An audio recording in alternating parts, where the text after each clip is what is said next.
தந்தை, மகன், தூய ஆவியின் பெயராலே ஆமென். கிறிஸ்து இயேசுவுக்குள் பிரியமான என் அன்பு சகோதர சகோதரிகளே, நாளைய தினம் ஆண்டின் பொதுக்காலம் 25ஆம் ஞாயிறை நாம் கொண்டாடவிருக்கின்றோம். முதல் வாசகத்திலே ஆமோஸ் இறைவாக்கினர் 8ஆம் அதிகாரம் 4 முதல் 7 வரை உள்ள இறைவாக்கியம் நமக்கு சொல்வது என்ன? வறியோரை நசுக்கி நாட்டில் உள்ள ஒடுக்கப்பட்டோரை அழிக்கின்றவர்களே, இதை கேளுங்கள். முதல் வார்த்தையே எப்படி இருக்கின்றது என்பதை சிந்தித்து பார்ப்போம். நாம் தானியங்கள் விற்பதற்கு அமாவாசை எப்பொழுது வரும்? கோதுமை நல்ல விலைக்கு விற்பதற்கு ஓய்வு நாள் எப்பொழுது முடிவரும்? மரக்காலை சிறியதாக்கி எடைக்கல்லை கனமாக்கி கள்ளத்தராசில் நாம் நம்முடைய பொருட்களை விற்று மோசடி செய்வோம் என்று முதல் வாசகம் எடுத்துரைக்கின்றது. இறைவாக்கினர் ஆமோஸ் என்ன சொல்கின்றார் என்பதால் மனிதத்தை மறந்த சமுதாய வழிபாடுகளும் பண்பாடுகளுக்கும் எதிராக செயல்படுகின்ற மக்களுக்கு இறைவனின் ஓர் குரலாக ஆமோஸ் இறைவாக்கினர் முழக்கமிட்டு காட்டுகின்றார். இன்றைய முதல் வாசகத்தின் வழியாக ஏழைகளை மிதிக்காதீர்கள், ஏழைகளை சிறுமப்படுத்தாதீர்கள், ஏழைகளை நசுக்காதீர்கள், நல்ல விளைச்சலை பதுக்கி வைத்து கள்ளத்தராசில் விற்காதீர்கள் என்பதற்கு சான்றாக ஆமோஸ் இறைவாக்கினர் சுருக்கமாக எடுத்துரைக்கின்றார் இன்றைய முதல் வாசகத்தில். 2ஆம் வாசகத்தை நாம் சிந்திப்போமானால் 1 தீமோத்தேயு 2ஆம் அதிகாரம் 1 முதல் 8 வரை உள்ள இறைவாக்கை நாம் சிந்திக்கின்ற இந்த வேளையில் ஆண்டவர் இயேசு சொல்லுகின்ற முதல் வார்த்தை, அனைவருக்காகவும் மன்றாடுங்கள், இறைவனிடம் வேண்டுங்கள், பரிந்து பேசுங்கள், நன்றி செலுத்துங்கள். இன்றைக்கு காலகட்டத்தில், இன்றைய சமுதாயத்தில், இன்றைய உலகத்தில் நாம் வாழுகின்ற இந்த சமுதாயத்தில் எல்லா மனிதரும் மீட்பு பெற வேண்டும், உண்மையை அறிய வேண்டும். ஆண்டவர் இயேசு விரும்புகின்றார். எல்லா மனிதர்களும் உண்மையை அறிந்து உண்மையின்படி வாழ வேண்டும். எல்லா மனிதரும் இந்த உலகத்தில் மீட்பு பெற வேண்டும் என்பதை ஆண்டவர் இயேசு 2ஆம் வாசகத்தின் வழியாக நமக்கு எடுத்துரைக்கின்றார். கடவுளுக்கும் மனிதருக்கும் இடையே இணைப்பாளராக புனித பவுல் அடியார் செயல்படுகின்றார் என்பதையும் எடுத்துரைக்கின்றது இன்றைய 2ஆம் வாசகம். கடவுளால் படைக்கப்பட்ட மக்களுக்கும் கடவுளுக்கும் எதிராக இன்று பசாசானவன் அதிக நேரம் வேலை செய்கின்றான். ஓய்வு இல்லாமல் பசாசானவன் எப்பொழுதெல்லாம் இறைவனுடைய மக்களை அழிக்கலாம் என்று அவன் கங்கணம் கட்டி வாழ்ந்து கொண்டிருக்கின்றான். அதைத்தான் பவுல் அடியார் இன்றைக்கு சொல்லுகின்றார். இறை மக்களுக்கும் இறைவனுக்கும் ஒரு பாலமாக, இணைப்பாளராக இருந்து நற்செய்தியை அறிவியுங்கள், நற்செய்தியை வாசியுங்கள், நற்செய்திக்கு செவிசாயுங்கள் என்று இன்றைய 2ஆம் வாசகத்திலே சொல்லுகின்றார். நற்செய்தி வாசகம் லூக்கா நற்செய்தியாளர் 16ஆம் அதிகாரம் 1 முதல் 13 வரை உள்ள இறைவாக்கியங்கள் வழியாக ஆண்டவர் இயேசு மீண்டும் ஒரு ஓமையை எடுத்து சொல்லுகின்றார். ஒரு வீட்டு பொறுப்பாளர் தாம் வெளியில் செல்வதற்கு முன்பாக வீட்டு பொறுப்பை தம்முடைய கணக்கை மற்ற பணியாளர்களிடம் ஒப்படைக்கின்றார். அவரிடம் ஒருவருக்கு 100 மடங்கும் ஒருவருக்கு 50 மடங்கும் பொறுப்பை கொடுத்து அவர் கண்காணிக்க சொல்லுகின்றார். என் அன்பு சகோதர சகோதரிகளே, அவர் திரும்பி வருகின்ற பொழுது யார் ஒருவர் அவருக்கு நன்றி கடன் உள்ளவராக இருப்பார்கள், யார் ஒருவர் அந்த கடனை முழுவதும் அடைப்பதற்கு முடியாமல் இருக்கின்றவர்களுக்கு அந்த வீட்டு பொறுப்பாளர் அவர்களை மன்னித்து அதிகப்படியாக கடன்களை மன்னிக்கின்றாரோ அவர்கள்தான் அவருக்கு நன்றி உள்ளவர்களாக இருப்பார்கள் என்று இன்றைய நற்செய்தி வழியாக லூக்கா நற்செய்தியாளர் நமக்கு எடுத்து சொல்லுகின்றார்.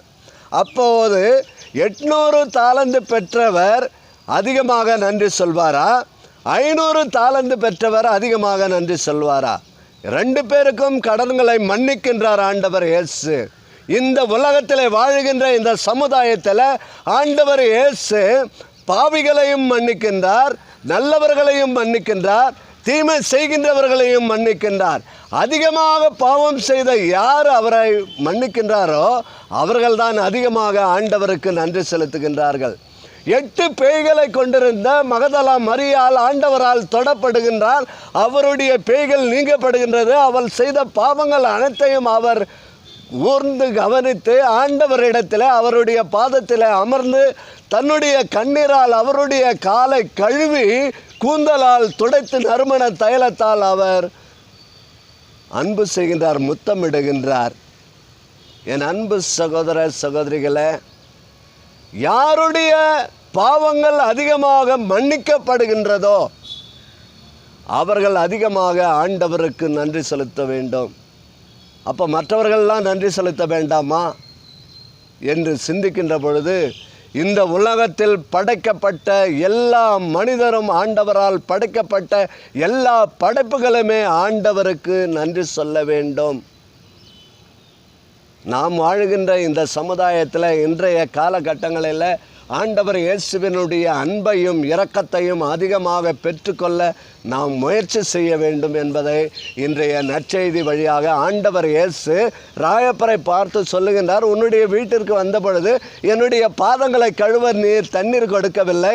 இதோ இந்த பெண்மணியை பார், அவள் தன்னுடைய கண்ணீரால் என்னுடைய பாதங்களை கழுவுகின்றாள், தன்னுடைய கூந்தலால் அவள் துடைக்கின்றாள், தன்னுடைய இல்லை நறுமண தைலத்தை என்னுடைய பாதங்களில் என்னுடைய அடக்க சடங்குக்கு தேவையானவற்றை அவர் செய்கின்றார் என்று ஆண்டவர் இயேசு ராயப்பரை பார்த்து சுருக்கமாக எடுத்து சொல்லுகின்றார்.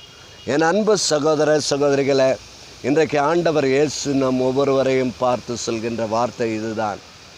நீங்கள் என்னை அன்பு செய்கின்றீர்களா? நான் உங்களை அன்பு செய்வது போல நீங்கள் மற்றவர்களை அன்பு செய்கின்றீர்களா? இதற்கு நம்முடைய பதில் என்ன என்பதை நாம் சிந்திப்போம். தொடர்ந்து நாம் வருகின்ற காலங்களில் ஆண்டவருடைய அன்பையும் இரக்கத்தையும் நாம் பெற்றுக்கொள்கின்ற வகையில் நாம் சிந்திக்கின்ற வார்த்தைகள் ஒவ்வொன்றும் இருக்கும் என்பதை உங்களோடு பகிர்ந்து கொள்வதில் நான் பெரும் மகிழ்ச்சி அடைகின்றேன். தொடர்ந்து நாம் இறைவனிடத்தில் ஜெபிக்கின்றோம். ஜெபிப்போமா? உன்னை அப்பான்னு கூப்பிடதான் ஆசை, உன்னை அம்மானு கூப்பிடதான் ஆசை. ஏசையா ஏசையா ஏசையா ஏசையா, உன்னை அப்பான்னு கூப்பிடதான் ஆசை, உன்னை அம்மானு கூப்பிடதான் ஆசை. ஏசையா வாரும் ஐயா, ஏசையா இறங்கும் ஐயா, ஏசையா எங்களை மன்னியும் ஐயா, ஏசையா எங்களை மீட்டருளும் ஐயா. உன்னை அப்பான்னு கூப்பிடதான் ஆசை, உன்னை அம்மான்னு கூப்பிடதான் ஆசை. ஆமாண்டவரே, இதோ இந்த நேரத்தில் ஆண்டவரே உம்முடைய இரக்கத்தை நீர் பொழிய போகின்ற இந்த நேரத்திற்காக நன்றி செலுத்துகிறோம். ஆண்டவரே, இதோ இந்த நற்செய்தியை கேட்டிருக்கின்ற ஒவ்வொரு சகோதரனும் சகோதரியும் ஆண்டவரே உன்னை அப்பான்னு கூப்பிடதான் எனக்கு ஆசையாக இருக்கின்றது, உன்னை அம்மான்னு கூப்பிடதான் எனக்கு ஆசையாக இருக்கின்றது.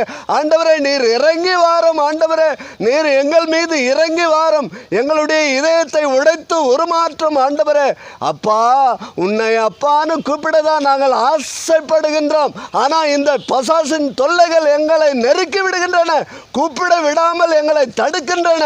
அந்த கட்டுகளிலிருந்து எங்களுக்கு விடுதலை தாரும் ஆண்டவரே. நீர் இறங்கி வரும் ஆண்டவரே.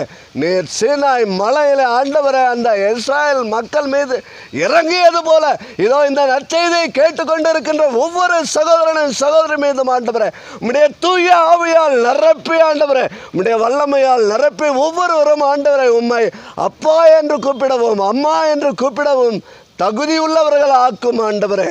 எங்கள் ஆண்டவரும் திருமகனுமான இயேசு கிறிஸ்துவினுடைய நாமத்தில் ஜெபிக்கிறோம் நல்ல பிதாவே, ஆமென்.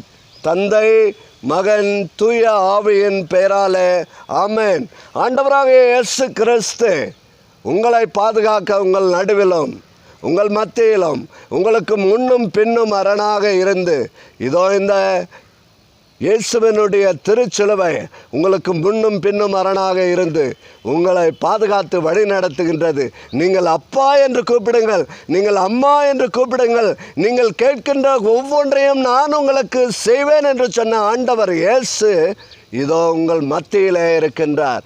நீங்கள் அவரை வரவேற்று உங்களுடைய இல்லங்களில் உங்களுடைய உள்ளங்களில் வரவேற்று நீங்கள் அவருக்கு நன்றி செலுத்துங்கள். ஆண்டவர் இயேசுவினுடைய அன்பை இரக்கத்தை நிறைவாக பெற்றுக்கொள்வீர்கள். ஆமேன். இயேசுவுக்கே புகழ், இயேசுவுக்கே நன்றி. மரியே வாழ்க. தந்தை, மகன், தூய ஆவியின் பேராலே ஆமேன்.